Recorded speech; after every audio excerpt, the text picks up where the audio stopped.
Good morning students. तो कैसे हैं आप सब। मैं साहिल रावत, आपका इंग्लिश मेंटोर, स्वागत करता हूं बच्चों आपका आज की क्लास में। तो चलते हैं सीधा क्लास की तरफ।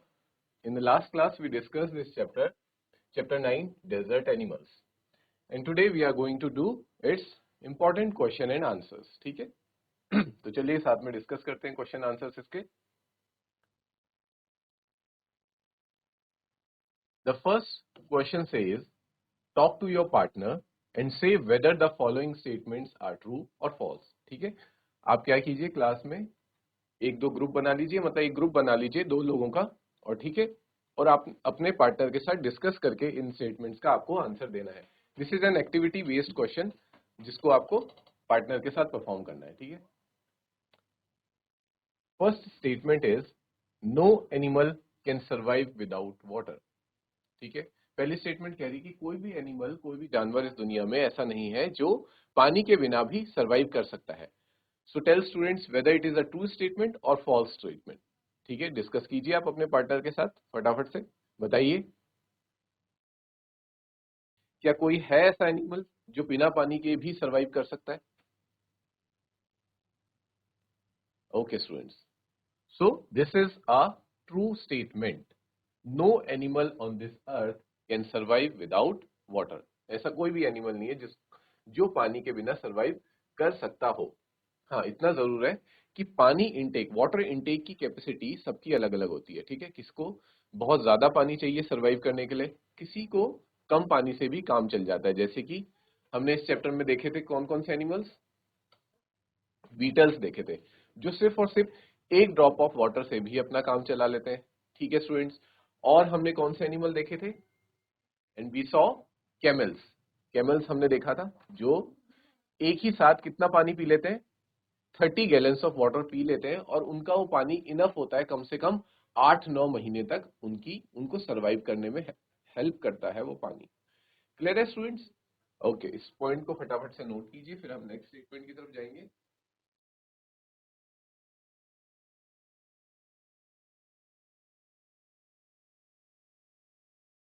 आई होप स्टूडेंट आपको ये फर्स्ट स्टेटमेंट हमारी क्लियर हो गई होगी। ठीक है। और एनिमल्स में जो यहाँ बात हो रही है बच्चों, देखो यहाँ कहा गया ना नो एनिमल्स, तो इस एनिमल्स में हम ह्यूमंस भी इंक्लूडेड है। ठीक है। ये मत सोचना कि यहाँ सिर्फ और सिर्फ एनिमल्स की ही बात क्यों हो रही है। अगर एनिमल्स की बात हो रही है तो यहाँ पे सब आ जाते हैं, क्योंकि जो ये अर्थ में जितने भी क्रिएचर्स हैं उनको बच्चों दो ही किंगडम में बांटा गया है। ठीक है। आगे जाके आप अपनी साइंस सब्जेक्ट में ये पढ़ेंगे। ठीक है। Creatures on this earth are divided in 2 sections, और वो 2 सेक्शंस क्या हैं? They are, one is plant kingdom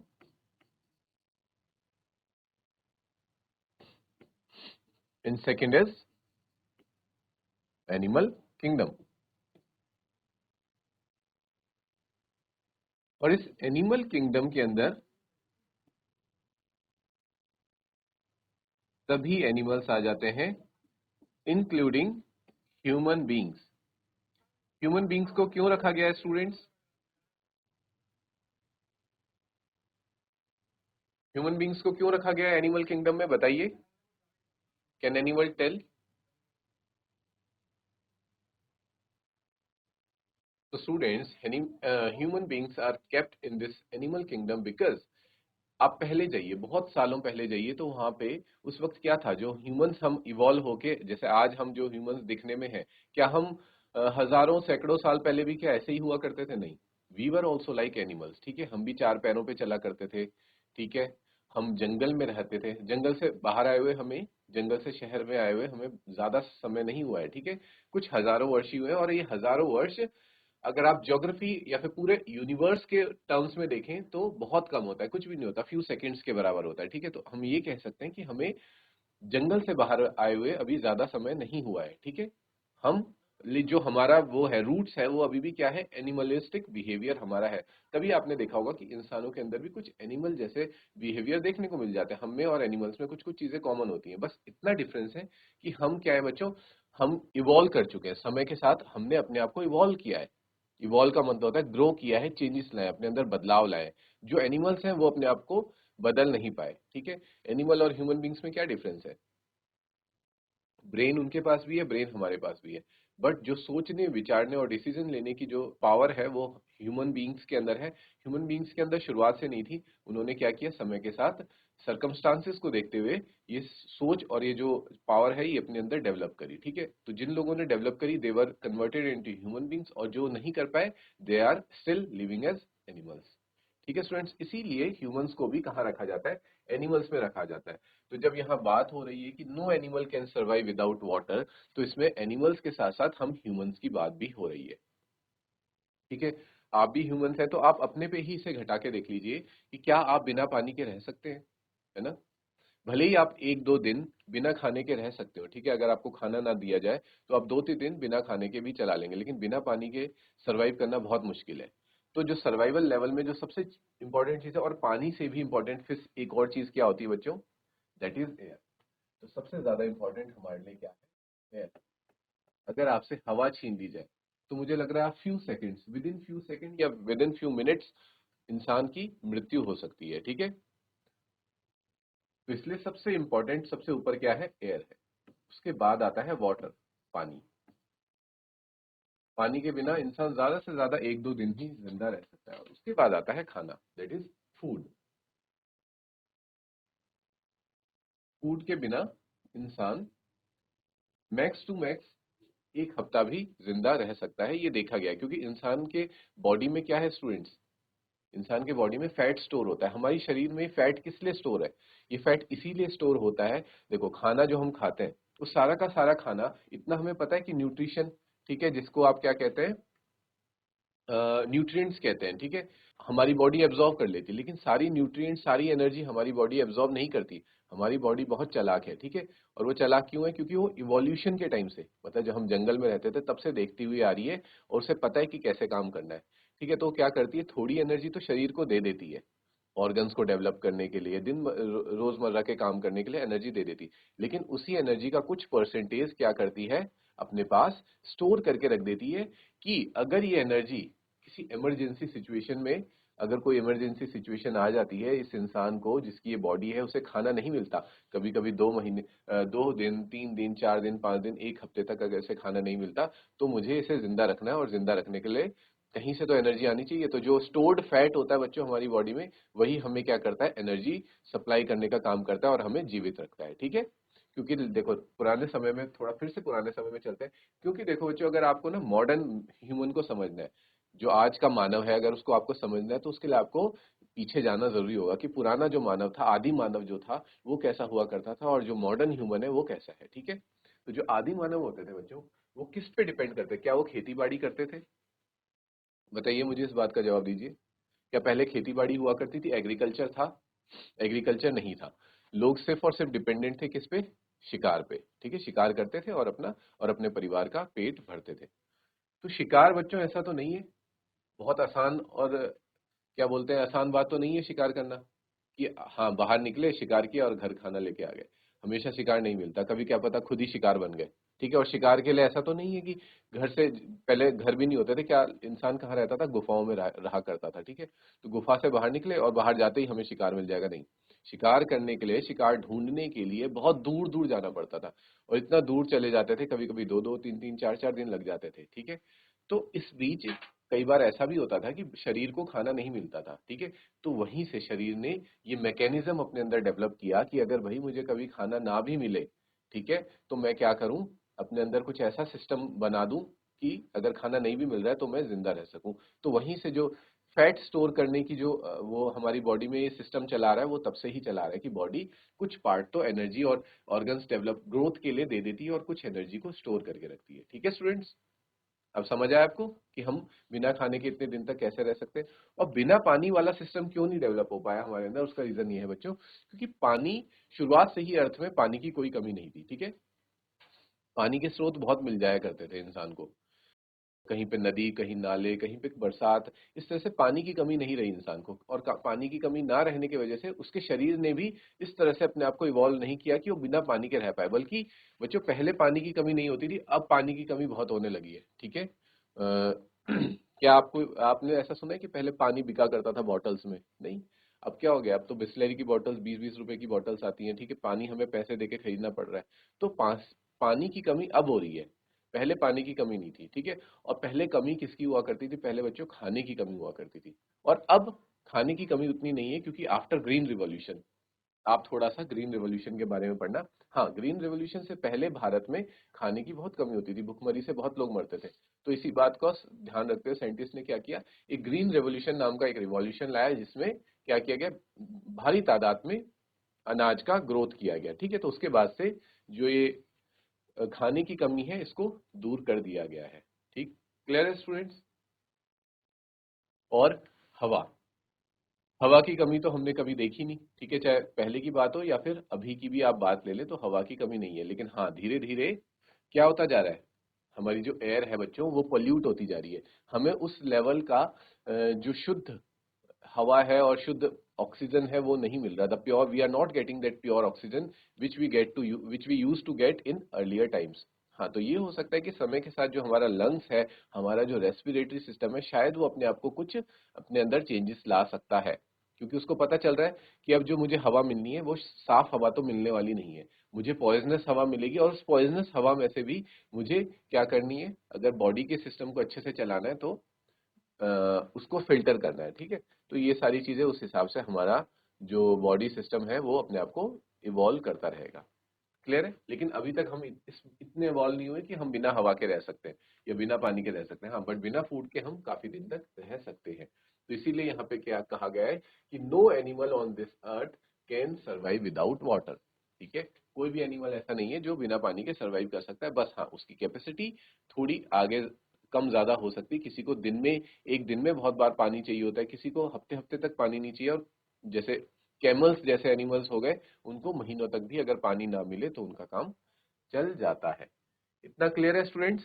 यहाँ तक कि जो भी मैंने आपको अभी तक समझाया, वो आप लोगों को सारी चीजें क्लियर है? हाँ, तो इन सब का जो भी मैं आपको बताता हूँ, वो सारी बातों का पॉइंट्स बनाते हुए चलिए, नोट डाउन करते हुए चलिए।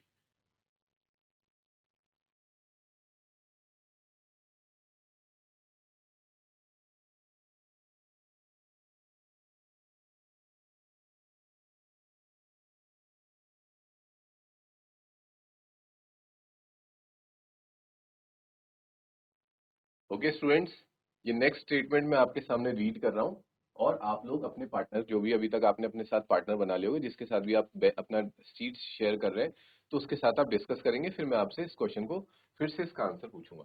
ठीक है, यहाँ पे जो आंसर लिखा है आप उसको इग्नोर कीजिए, बट आई वॉन्ट कि आप आंसर दें, अपना आंसर ढूंढें खुद से, और उसके साथ रीजन भी होना चाहिए। ठीक है, देखो, ये जो फर्स्ट क्वेश्चन था, इसका आंसर मैं आपको सिर्फ ट्रू बता के भी आगे बढ़ सकता था, है ना। लेकिन मैंने आपको क्या दिया, पूरी डिटेल्ड एक्सप्लेनेशन दी है इसके बारे में, ताकि आपको कोई भी डाउट ना रहे। तो आपको भी इस तरीके से ही सोचना है, अगर एक स्टेटमेंट सामने आ रही है तो उसके हर पर्सपेक्टिव पे आपको गौर करना है। सेकंड स्टेटमेंट है, deserts are endless sand dunes.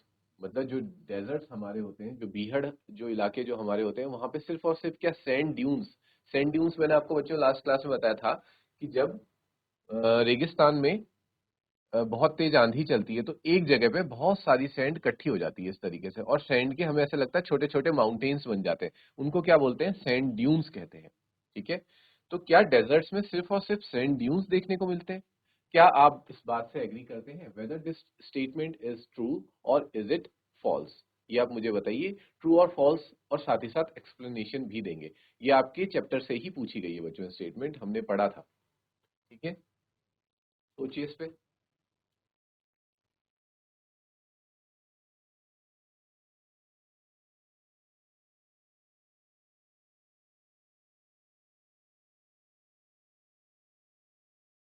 Okay students, discuss करते हैं इसका आंसर।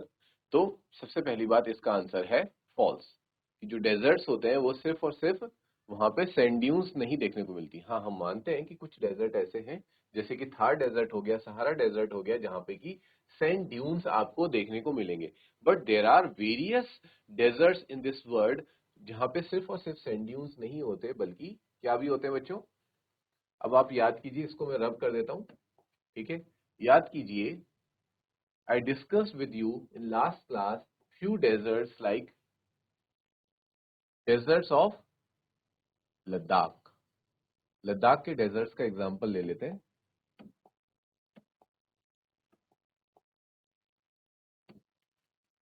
मैंने आप लोगों को क्या बताया था बच्चों, वहां पे सैंड ड्यून्स नहीं है। अगर आप लोग कभी लद्दाख गए हैं या फिर आपने लद्दाख को इमेजेस और पिक्चर्स में देखा है तो आप देखेंगे कि लद्दाख में क्या है, बड़े बड़े माउंटेन रेंजेस है, ठीक है, हिमालयन रेंजेस है वहां तो वहां पे तो माउंटेन्स है, ठीक है, सैंड ड्यून्स तो नहीं है। और साथ ही साथ वहां पे क्या भी मिलेंगे आपको, बड़े बड़े रॉक्स मिलेंगे, रॉक्स मिलेंगे, स्टोन्स मिलेंगे, स्टोन्स कह लीजिए या फिर आप कह सकते हैं पेबल्स, चट्टाने, पत्थर, धूल, डस्ट देखने को मिलेगी आपको। और कुछ डेजर्ट्स में आपको वेरियस फ्लावर्स फ्लावर्स भी देखने को मिल सकते हैं, ठीक है। तो ये बात गलत है कि डेजर्ट्स में सिर्फ और सिर्फ एंडलेस एंडलेस मतलब कभी ना खत्म होने वाले सैंड ड्यून्स ही देखने को मिलते हैं। तो ऐसा नहीं है, हमें क्या क्या भी देखने को मिलते हैं, mountains, rocks, stones, pebbles, dust और वेरियस काइंड्स ऑफ फ्लावर्स भी देखने को मिलते हैं, ठीक है स्टूडेंट्स, इसको नोट कीजिए।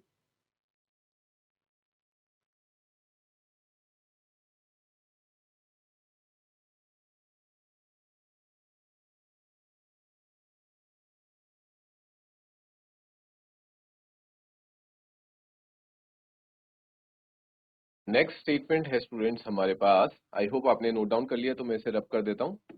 Okay, most snakes are harmless, कि मतलब बहुत सारे स्नेक्स, याद कीजिए कितने सारे स्नेक्स पढ़े थे बच्चों हमने जो वर्ल्ड में पाए जाते हैं, मोर देन 2000 प्लस, ठीक है, 2000 प्लस स्पीशीज हैं that are found in this earth of snakes, ठीक है। और इन स्पीशीज में most of the snakes are harmless. Harmless का मतलब होता है बच्चों दैट डू नॉट हार्म, यानी कि जो नुकसान नहीं करते, नुकसान न करने वाले,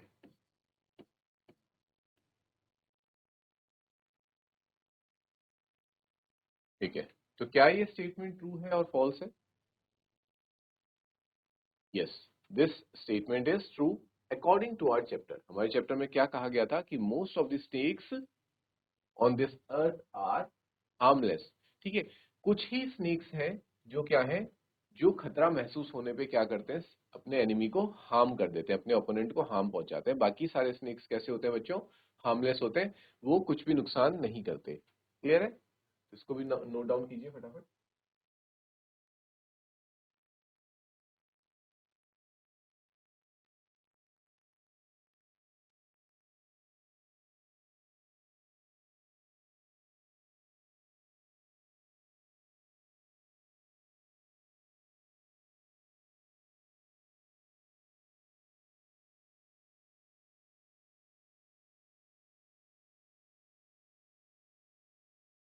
Okay, students, let's move to the next statement. And the next statement says, snakes cannot hear, but they can feel vibrations through the ground. जो स्नेक्स होते हैं उन्हें सुनाई नहीं देता, और ये बात बहुत हद तक बच्चों सही भी है। हमने चैप्टर में भी देखा था कि स्नेक्स को सुनाई नहीं देता है। आप चाहे अगर आपके बगल में स्नेक है, आप कितनी भी तेज से शाउट कीजिए, कितनी भी तेज से चिल्लाइए, उसे आपकी आवाज सुनाई नहीं देगी, क्योंकि उनके पास क्या होता है, they do not have ears, ठीक है, उनके पास कान नहीं होते, उनको सुनाई नहीं देता। तो आप अब पूछेंगे कि सर फिर उनको कैसे पता चलता है कि हमारा एनिमी कहाँ पे है, कैसे वो चीजों को महसूस कर पाते हैं?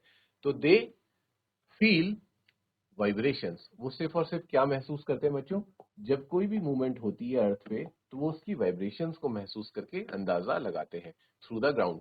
जमीन पे जब कभी भी कोई वाइब्रेशंस होती है तो उन वाइब्रेशंस को फील करते हैं और फिर अंदाजा लगाते हैं अपने ओपोनेंट का कि वो उनसे कितनी दूरी पे है, कोई भी ऑब्जेक्ट कितनी दूरी पे है उनसे, ठीक है स्टूडेंट्स। तो this statement is also true.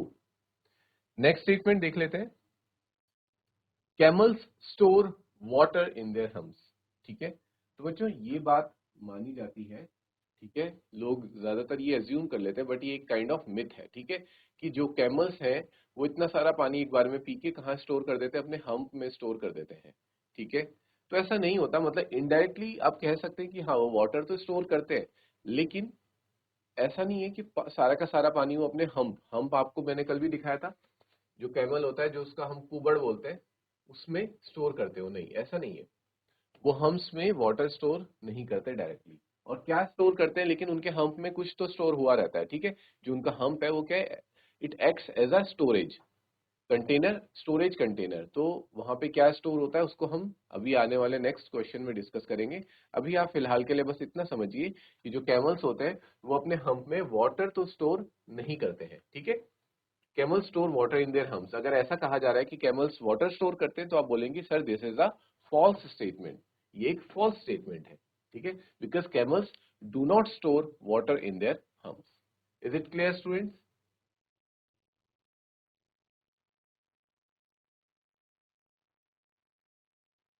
ठीक है, नेक्स्ट क्वेश्चन की तरफ आते हैं। अब है हमारे पास आंसर द फॉलोइंग क्वेश्चंस।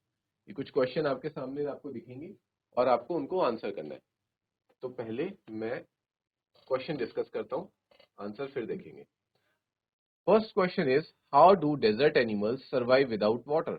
ठीक है, इसको हम वैसे ऑलरेडी पहले भी डिस्कस कर चुके हैं कि जो डेजर्ट एनिमल्स होते हैं, रेगिस्तान में रहने वाले जानवर, जीव जंतु होते हैं, वो बिना पानी के भी कैसे सर्वाइव कर पाते हैं। ठीक है, बिना पानी के कैसे जिंदा रहते हैं रेगिस्तान में रहने वाले जीव जंतु।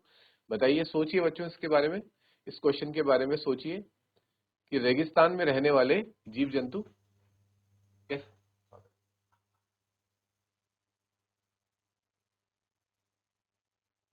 गुड मॉर्निंग स्टूडेंट्स, जीआईसी फागलपुरमा, जीजीआईसी फागलपुरमा, हाथ उठाइए बच्चों अगर आपको मेरी आवाज और वीडियो क्लियर आ रही है। Okay, good good. कौन सी क्लास के स्टूडेंट्स हैं आप?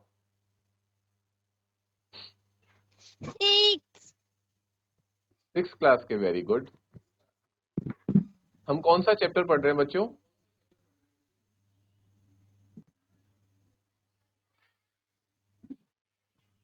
इंग्लिश का। इंग्लिश का कौन सा chapter? What is the name of chapter?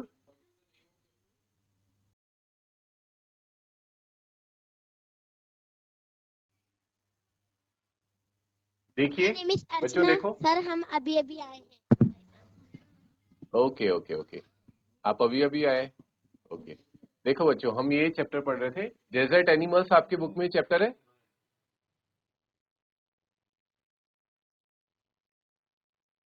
Desert animals क्या होते हैं, कोई बताएगा मुझे? पहली बात ये बताइए, डेजर्ट क्या होता है बच्चों?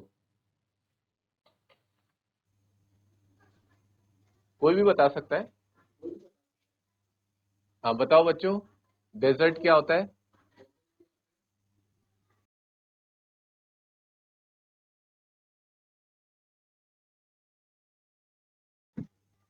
रेगिस्तान। रेगिस्तान, वेरी गुड।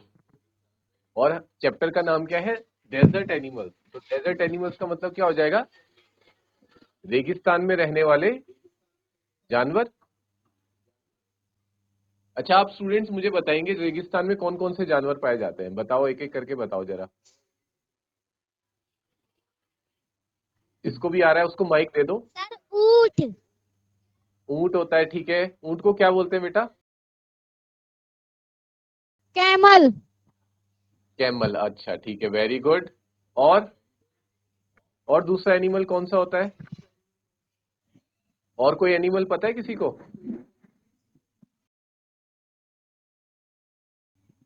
नहीं पता? अच्छा बच्चों, आप लोगों ने स्नेक तो देखा होगा, स्नेक, सांप देखा है? तो रेगिस्तान में बहुत तरीके के सांप भी पाए जाते हैं, क्या ये बात पता थी आप लोगों को? और इस चैप्टर में बच्चों हमने एक स्नेक का नाम पढ़ा था। उस स्नेक का नाम क्या था? Ratle snake. Ratle snake. Ratle snake का नाम किसने सुना है? किसी ने सुना है आज से पहले रेटल स्नेक का नाम? नहीं सुना? अच्छा ठीक है, रेटल स्नेक के बारे में बच्चों मैंने बताया था, शायद आप लास्ट क्लास में नहीं रहे होंगे, कि रेटल स्नेक एक बहुत डेंजरस स्नेक होता है, ठीक है। और ये कहां पाया जाता है बच्चों? याद रखेंगे ये रेटल स्नेक पाया जाता है अमेरिका में, ठीक है।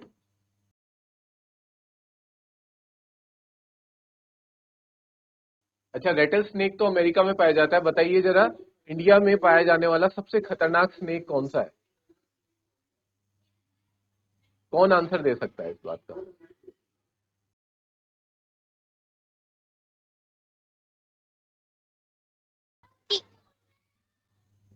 बोलो बोलो। King cobra. Very king good cobra. Very good very good very good very good बच्चों, वेरी गुड। इंडिया में जो सबसे खतरनाक स्नेक पाया जाता है वो है किंग कोबरा, ठीक है। तो आप ये समझिए कि जो रेटल स्नेक है ये अमेरिका का किंग कोबरा है, ठीक है। और ये हर साल बहुत सारे लोगों की जान ले लेता है अपने पॉइजन से, ठीक है। पॉइजन से बहुत सारे लोगों की जान ले लेता है। और मैंने बच्चों आपको एक और चीज बताई थी कि आप आज तक जहर को क्या बोलते थे? पॉइजन बोलते थे, है ना। जहर को पॉइजन बोलते थे, लेकिन अब आपको याद रखना है कि पॉइजन को और भी एक और वर्ड बोला जाता है, दैट इज वेनम। जहर को वेनम भी बोला जाता है, ठीक है। तो जो इस रेटल स्नेक का वेनम है वो बहुत ज्यादा खतरनाक होता है बच्चों, ठीक है। मतलब इसके, आप कहेंगे कि अगर रेटल स्नेक ने अगर किसी को काट दिया तो उससे किसी की जान नहीं बच सकती। क्लियर है बच्चों? अगर क्लियर है तो हैंड रेज करो, फिर मैं आगे कुछ और बताता हूं आपको। Okay good. हाँ बच्चों, रेटल स्नेक के बारे में मैं आपको एक खासियत बताता हूँ। रेटल स्नेक बताऊं कैसे होते हैं? इनकी पूंछ में, टेल में, यानी कि कुछ इस तरीके का एक डिवाइस होता है। जैसे ये रेटल स्नेक की पूंछ है, ये रेटल स्नेक है, बहुत बड़ा होता है रेटल स्नेक, ठीक है। ये रेटल स्नेक है, ये इसकी आंख है, ठीक है। ये रेटल स्नेक है, और इसकी पूंछ में, पूंछ के एंड में ना कुछ ऐसा होता है इसकी टेल में, जिससे ये क्या करता है, जब कभी भी कोई भी आदमी या फिर कोई भी खतरा इसको ऐसा महसूस होता है ना कि मेरी टेरिटरी में आ रहा है, मेरे एरिया में कोई घुस रहा है, तो ये क्या करता है, अपनी पूंछ को खड़ा करता है और फिर वहां से एक आवाज निकालता है जिसको बोलते हैं हम रेटल साउंड। क्या बोलते हैं? रेटल साउंड बोलते हैं। रेटल साउंड निकालता है, और वो रेटल साउंड इस बात की चेतावनी होती है कि भाई मेरे एरिया में मत आओ, अगर मेरी एरिया में कोई घुसेगा तो मैं उसको काट दूंगा। समझ आया बच्चों? और उसके बावजूद भी अगर कोई इस रेटल स्नेक की चेतावनी को इग्नोर कर देता है और इसके एरिया में घुस जाता है, तो फिर ये क्या करता है बच्चों, उसको काट देता है, ठीक है। और एक बार इसने अगर किसी को काट दिया तो फिर कोई बच नहीं सकता। और फिर हमने देखा था कि ऐसा नहीं कि रेटल स्नेक बहुत ज्यादा खतरनाक है। अब आप बोलोगे सर रेटल स्नेक से खतरनाक तो फिर कोई भी नहीं होगा पूरे के पूरे डेजर्ट में, लेकिन ऐसा नहीं है। इस रेटल स्नेक को भी हराने वाला एक होता है। किसी को पता है रेटल स्नेक्स को कौन हरा सकता है? स्नेक्स का जानी दुश्मन कौन होता है? सांपों का जानी जानी दुश्मन कौन होता है? बताओ बच्चों, किसको पता है कि सांप को कौन मार सकता है? आता है किसी को आंसर? तो हैंड रेज करो और उसको माइक दो। हाँ दे दो, उनको माइक दे दो। नेवला। Very good very good very good. और नेवले को क्या बोलेंगे बच्चों इंग्लिश में? बताओ, आंसर बताओ। आपने बिल्कुल सही आंसर दिया कि सांप को नेवला मार देता है, ठीक है। लेकिन नेवले को हम कहते हैं स्टूडेंट्स मंगूज। मंगूज, याद रखेंगे सब। क्या बोलते हैं सब एक साथ बोलो, क्या बोलते हैं? माइक में बोलो।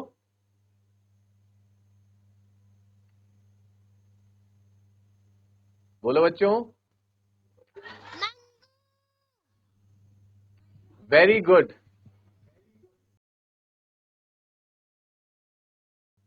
Very good students. नेवले को बोलते हैं मंगूज। अब आपको पता है कि मंगूज कैसे स्नेक को हरा पाता है? किसी ने कभी मंगूज और स्नेक की फाइट देखी है? नेवले और सांप की लड़ाई देखी किसी ने?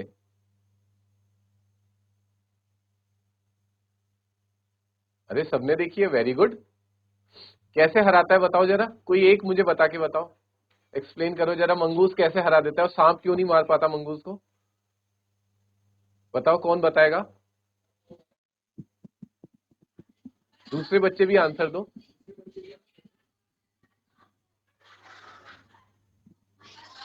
माइक माइक में बोलो बच्चों, माइक में बोलो, माइक में, माइक लेके बोलो ताकि सबको सुनाई दे, मुझे भी सुनाई दे।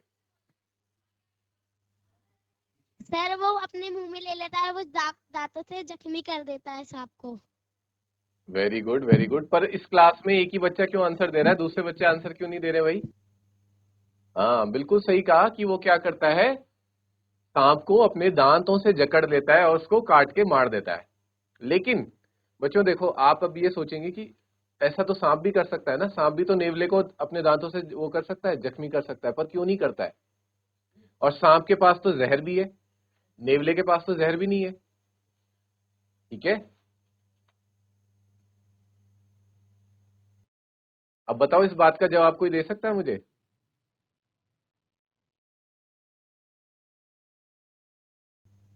अच्छा, मैं ही बता देता हूं इसका आंसर कि बच्चों जो नेवला होता है ना, उसके अंदर भगवान ने उसको कुछ ऐसी शक्ति दे रखी है कि अगर सांप उसे काटता भी है तो उस पर जहर का असर नहीं होता। ठीक है, the poison does not affect him. सांप का जहर उसे कोई फर्क नहीं पहुंचाता है। अगर सांप ने हमें काट दिया तो हम तो एकदम मर जाएंगे, लेकिन सांप लड़ाई के दौरान नेवले को कई बार काटता है, लेकिन नेवले पे कुछ असर नहीं पड़ता क्योंकि उसका शरीर में ऐसा मैकेनिज्म है कि उसका शरीर पॉइजन से अपने आप को बचा लेता है, तो उसको पॉइजन का कुछ असर ही नहीं पड़ता। और अगर सांप से उसके पॉइजन को हटा लिया जाए तो फिर सांप के पास और कोई शक्ति तो है नहीं, ना उसके पास बहुत सारे दांत है, ना हाथ है, ना पंजे हैं, कुछ भी नहीं है कि वो कुछ कर सके। तो उसके पास सिर्फ और सिर्फ एक ही ताकत होती है, वो भी क्या? जहर। और जहर का भी कुछ असर नहीं होता मंगूस पे। तो फिर मंगूस के पास तो बहुत कुछ है ना, मंगूस के पास पैर भी है, हाथ भी है, पंजों में नाखून है, दांत हैं बड़े बड़े, तो उसको जहर का असर पड़ता नहीं। और बहुत फास्ट होता है, इधर उधर जंप करता है और सांप को पकड़ के बार बार क्या करता है, काट काट के मार देता है। ठीक है स्टूडेंट्स, ओके। तो आज हम क्लास को इतना ही रखेंगे, नेक्स्ट क्लास में फिर हम इसी चैप्टर के क्वेश्चन आंसर को और आगे डिस्कस करेंगे। टिल देन बच्चों, टेक केयर, अपना ध्यान रखिए, have a good day and thank you.